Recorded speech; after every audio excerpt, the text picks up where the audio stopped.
شاعروں کی پیروی وہ کرتے ہیں جو بہکے ہوئے. اچھا جی یہ سورہ کا نام کی اس پر ہے، سورہ شعراء. کیا آپ نے نہیں دیکھا کہ شاعر ایک بیابان میں سر ٹکراتے پھرتے ہیں اور وہ کہتے ہیں جو کرتے نہیں. اچھا جی زیادہ تر شاعر جو ہیں وہ وہ والی باتیں کر رہے تھے جو ان کی پہنچ میں بھی نہیں ہوتے. جیسے کیا جی چاند تارے لا دوں گا. بھئی ہے کوئی کرنے والی بات؟ چاند تارے لا دوں گا تم اپنی مطلب اگر آپ اپنی وائف کو کہہ رہے ہیں تو اپنی وائف کو کوئی نیا سوٹ لا دیں، چاند تارے لانے سے بہتر ہے. ٹھیک ہے جی.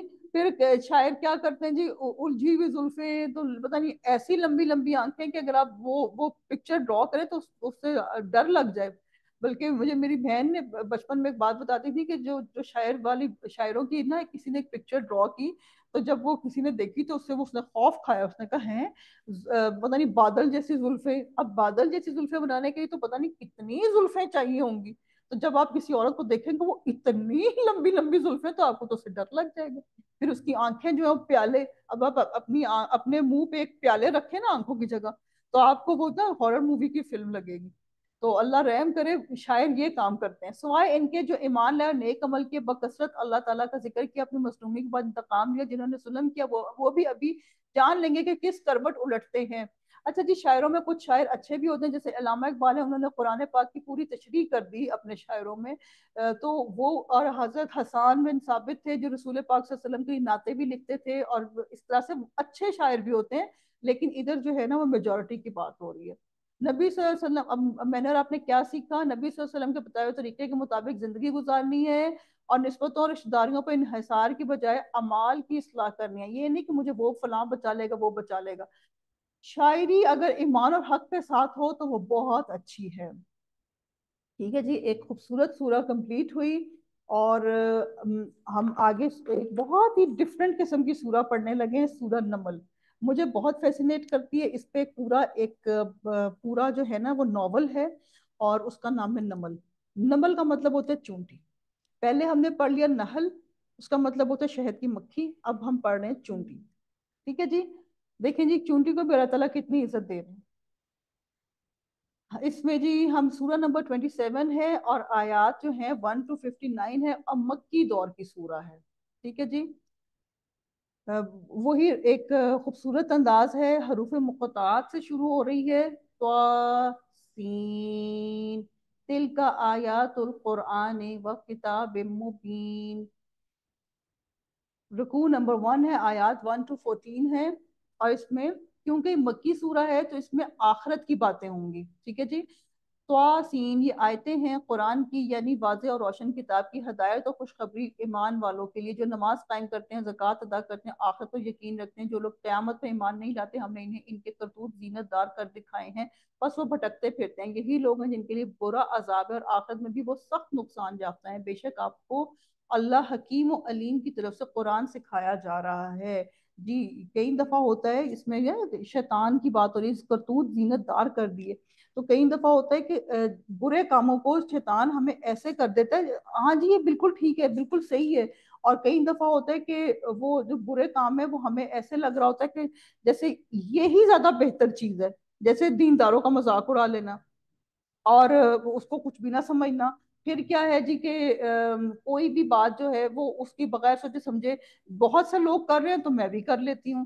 تو ایسا نہیں کرنا. ٹھیک ہے جی. جبکہ موسیٰ علیہ السلام نے اپنے گھر والوں سے کہا کہ میں نے آگ دیکھی، میں وہاں سے یا تو کوئی خبر لے کر یا آگ کا کوئی سلگتا ہوا انگارہ لے کر ابھی تمہارے پاس آ جاؤں گا تاکہ تم سینک تاپ لو.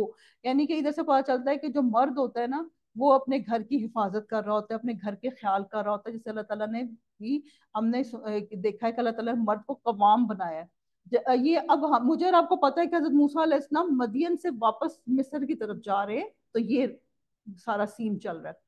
جب وہاں پہنچے تو آواز دی گئی بابرکت ہے وہ جو اس آگ میں ہے اور بابرکت دیا گیا ہے جو اس کے آس پاس ہے اور پاک ہے اللہ جو تمام جہانوں کا پالنے والا ہے. موسیٰ سن بات یہ ہے کہ میں ہی اللہ ہوں غالب با حکمت. یہ تو آیت پڑھ کے ایسے دل کو لگتا ہے کہ اللہ تعالیٰ وہ کیا ٹائم ہوگا جب اللہ تعالیٰ نے حضرت موسیٰ علیہ السلام کو ایسے کہہ رہے ہوں گے.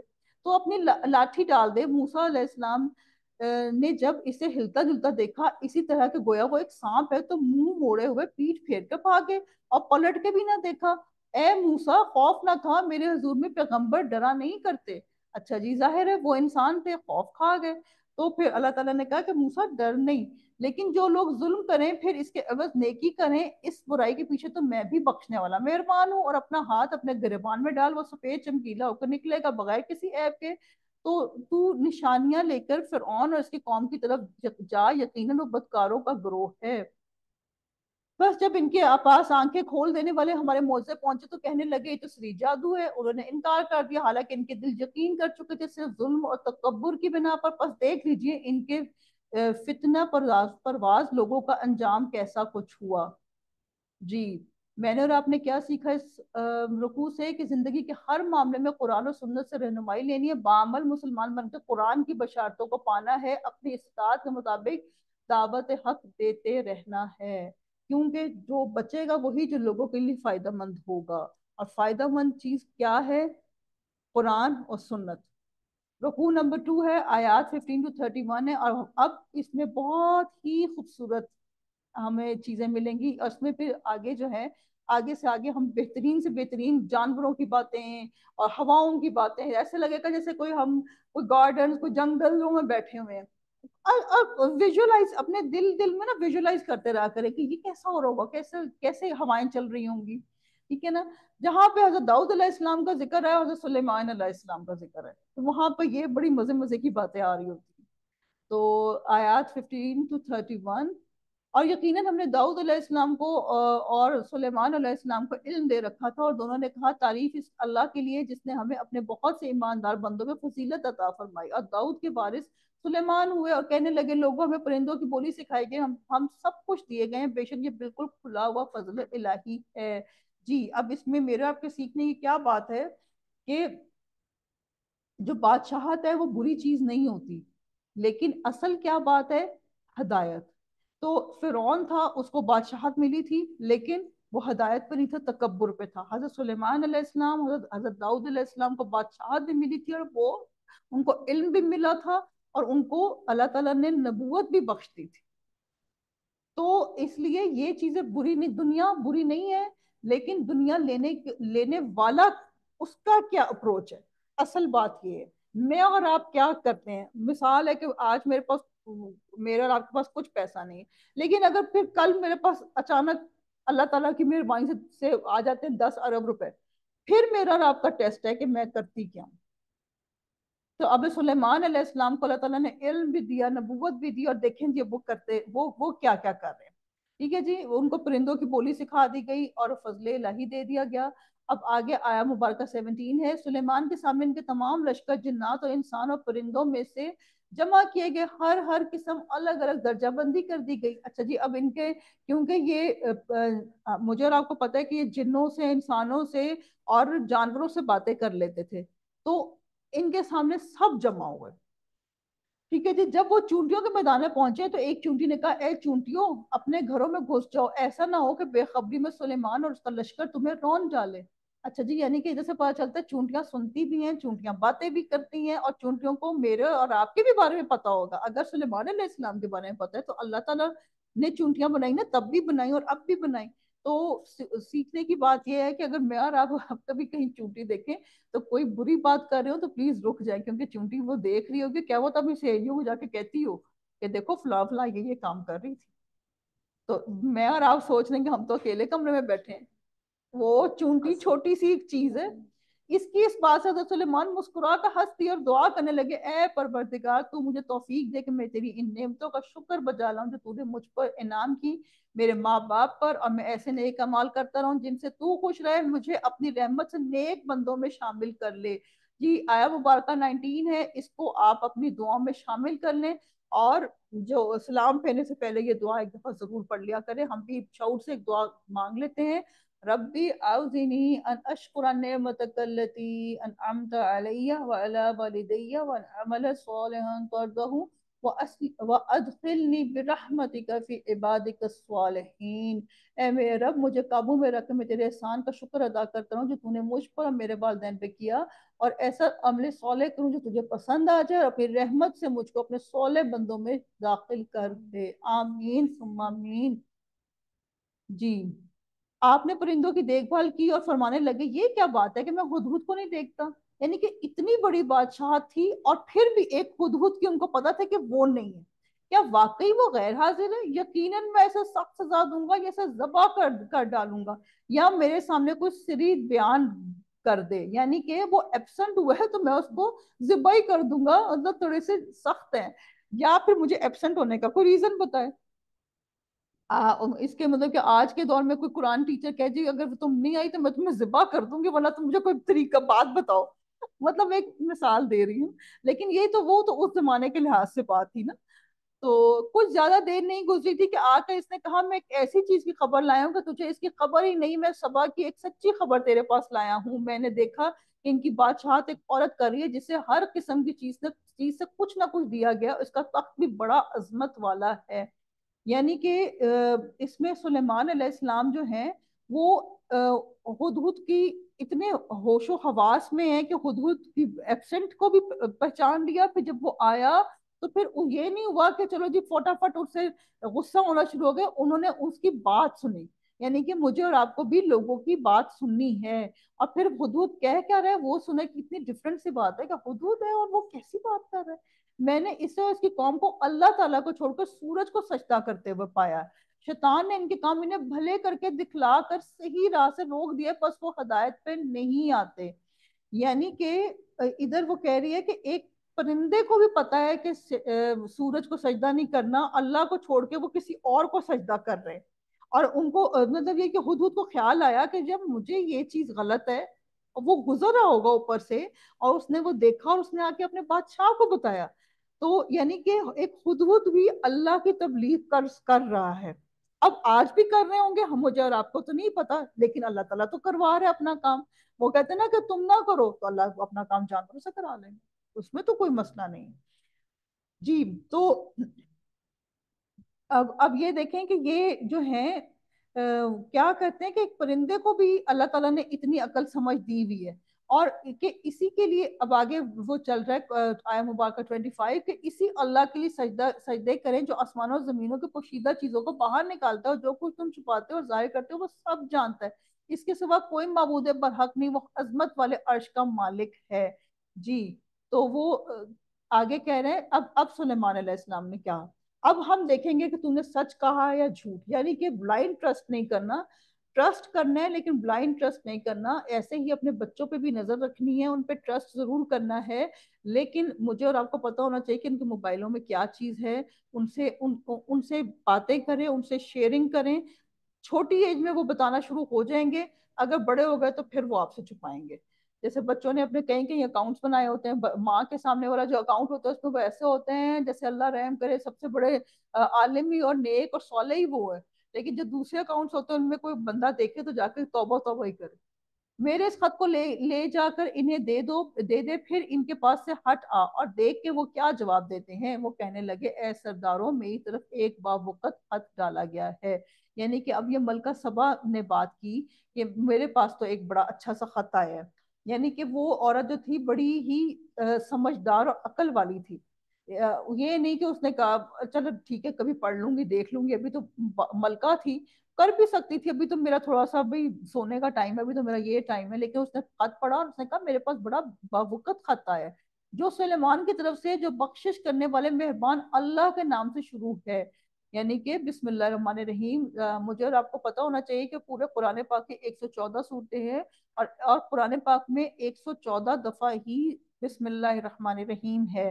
سورۃ توبہ سے پہلے بسم اللہ الرحمن الرحیم نہیں ہے، لیکن سورہ نمل میں 2 دفعہ بسم اللہ الرحمن الرحیم ہے. ٹھیک ہے جی. تم میرے سامنے سرکشی نہ کرو اور مسلمان بن کر میرے پاس آ جاؤ. جی. اب وہ اس میں کیا کہہ رہے ہیں کہ جی حضرت سلیمان علیہ السلام نے ان کو ایک پیغام بھیج دیا ہے. تو اب ایک حدیث ہے صحیح بخاری کی 71 نمبر، جس شخص کے ہاتھ اللہ تعالیٰ بھلائی کا ارادہ کرے اسے دین کی سمجھ عنایت فرما دیتا ہے. اللہ تعالیٰ ہمارے ساتھ بھی دین کی سمجھ ہو، ہمارے ساتھ بھی اللہ تعالیٰ بھلائی کا ارادہ کر لیں. جی. اس نے کہا اے میرے سردارو تم میرے اس معاملے میں مجھے مشورہ دو. میں کسی امر کا قطعی فیصلہ جب تک تمہارے موجودی اور رائے نہ ہو نہیں کیا کرتی. ان سب نے جواب دیا ہم طاقت اور قوت والے سخت لڑنے بھڑنے والے ہیں. آگے آپ کو اختیار ہے، آپ خود ہی سوچ لیجئے کہ ہمیں آپ کیا حکم فرماتی ہیں. اب یعنی کہ اب سوچ بچار ہو رہی ہے، اپنے لوگوں سے پوچھا جا رہا ہے۔ اب ملکہ سبا کا جواب سنیں، انتہائی عقل مندانہ۔ اس نے کہا کہ بادشاہ جب کسی بستی میں گھستے ہیں تو اسے اجاڑ دیتے ہیں اور وہاں کے باعزت لوگوں کو ذلیل کر دیتے ہیں، اور یہ لوگ بھی ایسا ہی کریں گے۔ یعنی کہ تھی تو وہ مشرک، یعنی کہ پوجتی تھی سورج کو، لیکن کرنٹ افیئرس کو جانتی تھی اور اس کو پتا تھا کہ ہوگا کیا۔ اس کا مطلب ہے کہ وہ کافی دور اندیش بھی تھی۔ میں انہیں ایک ہدیہ بھیجنے والی ہوں، پھر دیکھ لوں گی قاصد کیا جواب لے کر لوٹتے ہیں۔ اب وہ اس نے کہا کہ چلو میں ان کو گفٹ بھیج دیتی ہوں۔ بس جب قاصد حضرت سلیمان علیہ السلام کے پاس پہنچا تو آپ نے فرمایا، کیا تم مال سے مجھے مدد دینا چاہتے ہو؟ مجھے تو میرے رب نے اس سے بہت بہتر دے رکھا ہے جو اس نے تمہیں دیا ہے، بس تم ہی اپنے تحفے سے خوش رہو۔ یعنی کہ جو سچا بندہ ہوتا ہے اس کو لوگوں کے پیسوں کی ضرورت نہیں ہوتی۔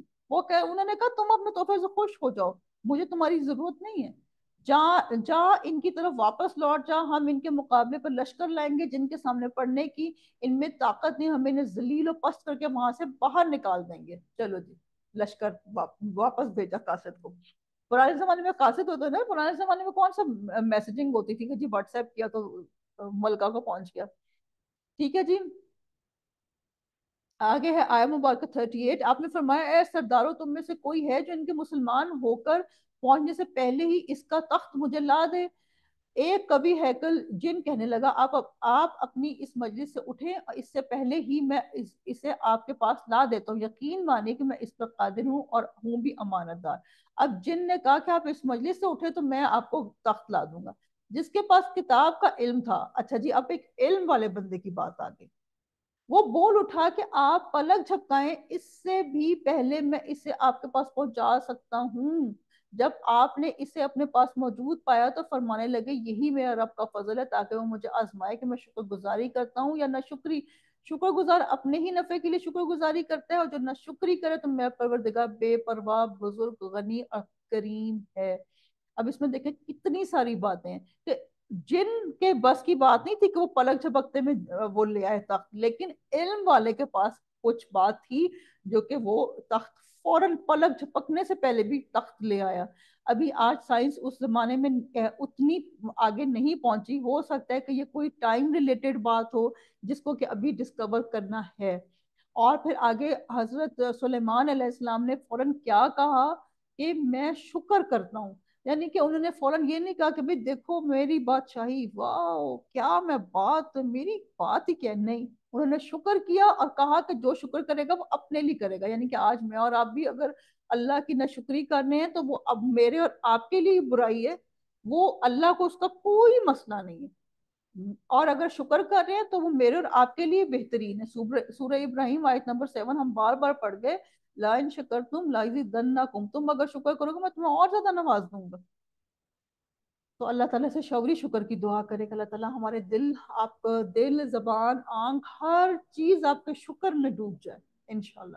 حکم دیا کہ اس تخت میں کچھ پھیر بدل کر دو تاکہ معلوم ہو جائے کہ یہ راہ پا لیتی ہے یا ان میں سے ہوتی ہے جو راہ نہیں پاتے۔ پھر جب وہ آ گئی تو اس سے کہا، دریافت کیا گیا کہ ایسا ہی تیرا بھی تخت ہے؟ اس نے جواب دیا کہ یہ گویا وہی ہے، ہمیں اس سے پہلے ہی علم دیا گیا تھا اور ہم مسلمان تھے۔ جی اب یہ ملکہ سبا کی بات ہو رہی ہے کہ یہ کیا، یہ وہی بات ہے؟ اور یہ بھی یاد ہے کہ سبا کا ملک جو تھا نا وہ 1500 میل دور تھا، 1500 میل، لیکن اس کا جو وہ تخت ہے وہ ایک پلک جھپکنے میں پہنچ گیا۔ ملکہ ہو چاہے کوئی بھی ہو، یہ کام کوئی بہت ہی آؤٹ کلاس علم تھا جس کی وجہ سے ہوا، جس کے آج کی دنیا پیچھے ہے ابھی۔ حکم دیا کہ اس تخت میں کچھ پھیر کر دو تاکہ معلوم ہو جائے، نہیں یہ تو ہم نے پڑھ لیا ہے، اب آئے مبارکہ 43 ہے نا۔ اس سے انہوں نے روک دیا تھا، روک رکھا تھا جن کی وہ اللہ کے سوا پرستش کرتی رہی تھی، یقیناً وہ کافر لوگوں میں سے تھی۔ اس سے کہا گیا کہ محل میں چلی چلو، جسے دیکھ کر یہ سمجھ کر یہ حوض ہے، اس نے اپنی پنڈلیاں کھول دی۔ فرمایا یہ تو شیشے سے منڈی ہوئی عمارت ہے۔ کہنے لگی، میرے پروردگار میں نے اپنے آپ پر ظلم کیا، اب میں سلیمان کے ساتھ اللہ رب العالمین کی مطیع اور فرمانبردار بنتی ہوں۔ ملکہ سبا کا آئی کیو لیول اچھا تھا، فوراً رب تک پہنچ گئی۔ یہ بری عورت نہ تھی پر اس کو علم نہیں تھا۔ اور آج بھی جیسے بہت سے لوگ ہیں وہ انہوں نے قرآن پاک کو ترجمے سے نہیں پڑھا، یا پھر ان کو کبھی کسی نے ترغیب ہی نہیں دی کہ تم نے ترجمے سے بھی پڑھنا قرآن پاک، تو مجھے اور آپ کو جیسے ملکہ سبا کو اللہ تعالیٰ نے فوراً مسلمان بنا دیا اور مطیع اور فرما بردار کر دیا، تو اللہ سے دعا کریں کہ ہمارے ارد گرد بہت لوگ ہیں جنہوں نے قرآن کو کھول کے بھی نہیں دیکھا ہوا، میں نے اور آپ نے اس کا قرآن پاک کا ترجمہ ان تک پہنچانا ہے، ٹھیک ہے، کیونکہ لوگ برے نہیں ہوتے، لوگ تھوڑے مختلف ہوتے ہیں، اور کیونکہ ان کو پتہ نہیں ہوتا اس لیے وہ بے علمی میں، لا علمی میں غلطیاں کر رہے ہوتے ہیں۔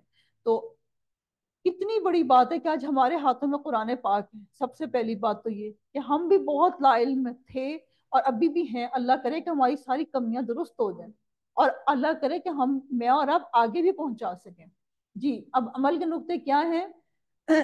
اجتماعی کاموں کو ساتھیوں کے مشورے سے کرنا چاہیے، حق سامنے آ جائے تو فوراً مان لیں، خدا پرستی اور عاجزی کا رویہ اختیار رکھنا چاہیے، نہ کہ خود پرستی۔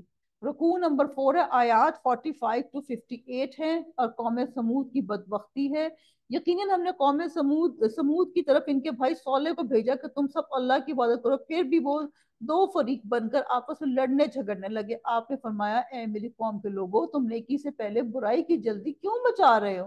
تم اللہ تعالیٰ سے استغفار کیوں نہیں کرتے تاکہ تم پر رحم کیا جائے؟ کتنی خوبصورت آیا مبارکہ ہے یہ 46 آیا مبارکہ کو اگر ہم اس کا ترجمہ لکھ کے لگا لیں نا اپنے چاہے بیڈ روم میں، فریج کے اوپر، اور ہمیں ہر وقت ریمائنڈر ملتا رہے کہ تم نیکی سے پہلے برائی کی جلدی کیوں مچا رہے ہو۔ اب دیکھیں میں اور آپ کئی دفعہ ایسے ہو جاتا ہے کہ کوئی غلط کام ہوتا ہے، کوئی برا کام ہوتا ہے، ہمیں کیونکہ علم نہیں ہوتا تو ہم اس کی بہت جلدی کر رہے ہوتے ہیں۔ تو اللہ سے ہمیشہ دعا کرنی چاہیے کہ اللہ تعالیٰ لا علمی میں جو میرے سے گناہ ہو گئے مجھے معاف فرمانا، اور مجھے استغفار کی توفیق دینا، اور مجھ پہ رحم و کرم فرمانا۔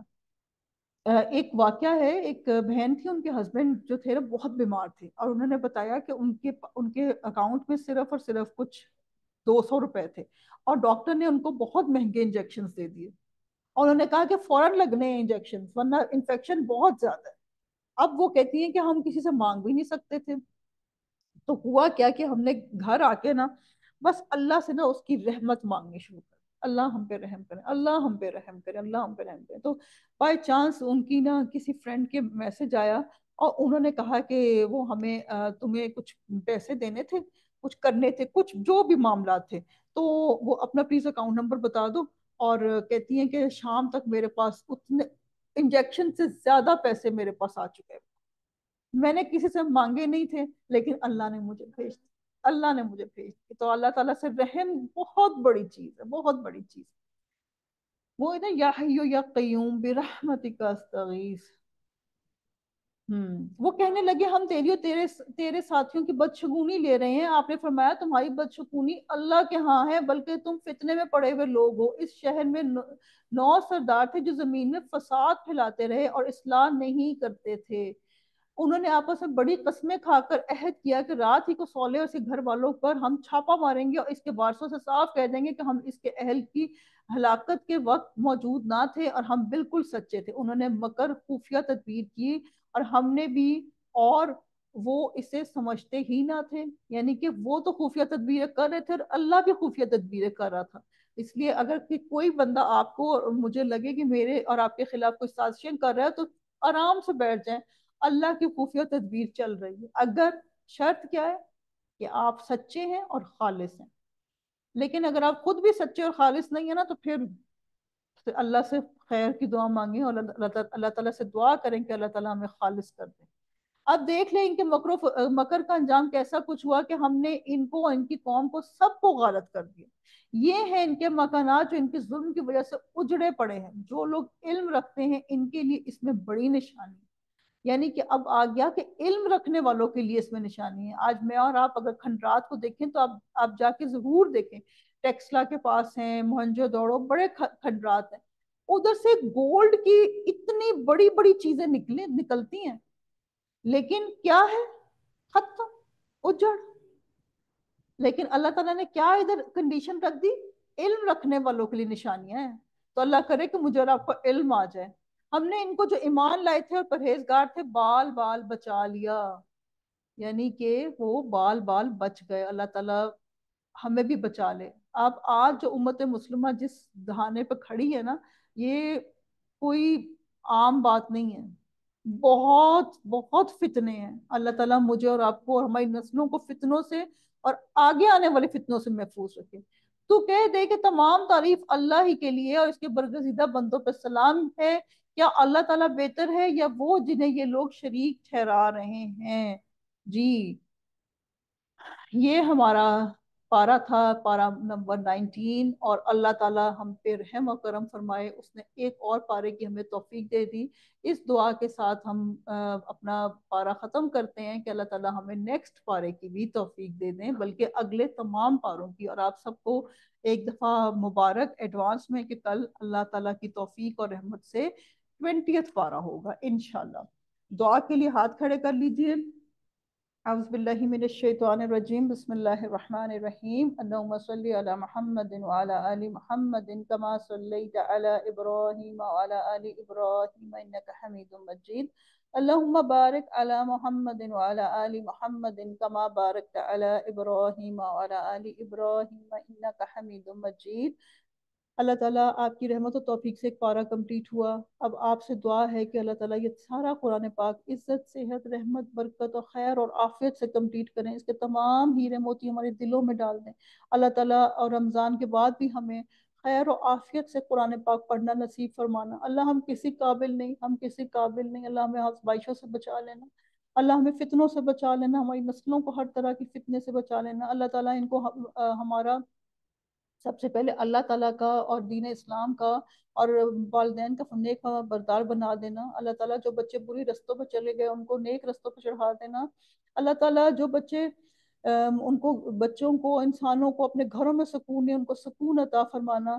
اللہ تعالیٰ یہ کہیں باہر سکون نہ تلاش کریں، ان کو اپنے دین اسلام میں سکون ملے۔ اللہ تعالیٰ ہماری نسلوں کو اپنی رحمتوں اور برکتوں میں لے لینا۔ اللہ تعالیٰ ہم سے اپنا دین کا کوئی بڑا کام کرا لینا۔ اللہ تعالیٰ ہمیں فارغ وقت دینا کہ ہم آپ کے دین کا کام کر سکیں۔ اللہ ایسا نہ ہو کہ آپ ہمیں اتنا مصروف ہو جائیں کہ ہمیں ٹائم ہی نہ ملے، ہم قیامت والے دن ہماری آنکھ کھلے یا موت کے وقت ہماری آنکھ کھلے، اللہ ایسا وقت نہ ہو۔ اللہ ہمیں غافل لوگوں سے نکال دینا، اللہ ہمیں مستہزئون سے نکال دینا، اللہ ہمیں ان لوگوں سے نکال دینا جو لوگ ہر وقت ہی اپنا وقت ضائع کرتے ہیں اور ہنسی مذاق ٹھٹھے کرتے رہتے ہیں۔ اللہ تعالیٰ ہمارا وقت پازیٹیو ٹائم میں لگے، پازیٹیو چیزوں میں لگے۔ اللہ تعالیٰ ہم نے جو بھی گناہ کر لیے ان سے ہمیں معاف فرمانا، ہمارے بچوں کو ہم سب کی اصلاح فرمانا۔ اللہ تعالیٰ جو آپ نے احکامات ہمیں بتائے ان کو ہمیں من و ان ماننے کی توفیق عطا فرمانا، اس میں آسانی بھی دے دینا۔ اللہ تعالیٰ ہم آپ سے پھر سے دعائیں مانگتے ہیں کہ جو غلطیاں کوتاہیاں ان کو معاف فرما دیں، جتنی بھی خیر و برکت کی دعائیں رسول پاک صلی اللہ علیہ وسلم نے کی وہ ہمارے لیے بھی قبول و منظور فرمائیں، جتنے بھی شرور سے انہوں نے پناہ مانگی ان سے ہمیں پناہ عطا فرمائیں، ہمارے گھروں کو، ہمارے ملک کو، ہمارے شہروں کو امن سکون عطا فرما، ہمارے بچوں کو حفاظت میں لے لیں، اور ہم سب کو دین اسلام پہ استقامت عطا فرما، اور کلمہ طیبہ والی زندگی، کلمہ طیبہ والی موت عطا فرما۔ جانا تو ہے ہی اللہ تعالیٰ آپ کے پاس، تو شہادت کی موت عطا فرمانا اور ساری اگلی منزلیں آسان فرما دینا۔ اللہ تعالیٰ قبر کے اور حشر کے اور ہر منزل آسان فرمانا۔ ہمارے والدین کے اوپر بھی رحم و کرم فرما، جو فوت ہو چکے ان کی قبروں کو جنت الفردوس بنا دینا، آمین یا رب العالمین۔ ربنا تقبل منا انك انت السميع العليم وتب علينا انك انت التواب الرحيم، سبحانك اللهم وبحمدك نشهد ان لا اله الا انت نستغفرك ونتوب اليك۔ السلام علیکم ورحمۃ اللہ وبرکاتہ۔